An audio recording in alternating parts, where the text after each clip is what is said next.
Let's follow through on our top story. The South African Weather Service has issued a red level 10 warning for disruptive rain in Mpumalanga and Limpopo.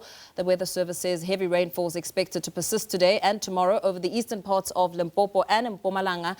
In Bolobedu, Limpopo, one of the hardest hit areas, residents are struggling to move around as roads crumble and access routes disappear.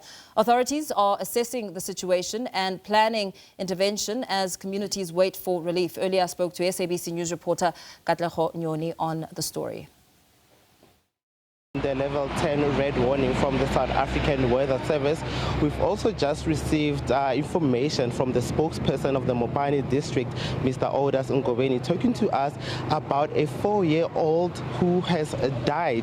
We are not necessarily certain and sure around the circumstances about the death of the 4-year-old from Mbaula village, which we know at this particular stage that it remains inaccessible. We are working around the clock to get that information so that we can update regarding the state of disaster that has fallen across large parts of the northeastern part of the Limpopo province, where we currently are right now in the Giyani CBD. The rainfall has temporarily stopped. However, indications and signs of heavy precipitations are still there. You can clearly tell that it will rain again. The parts that you see behind me in the CBD that are flooded, this has been since around the Giyani township, including a local mall, a local shopping complex, where we saw large amounts of water really covering that area and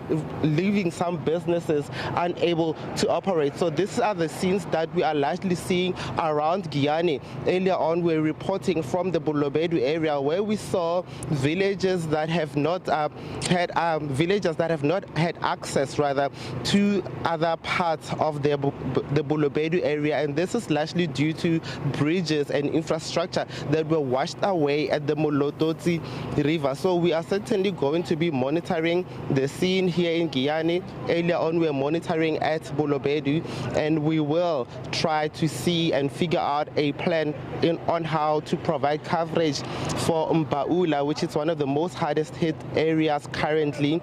And at this particular stage, we are warned that it is inaccessible, and it is not the only location that is inaccessible by road. We will then bring more coverage and more information to update our viewers.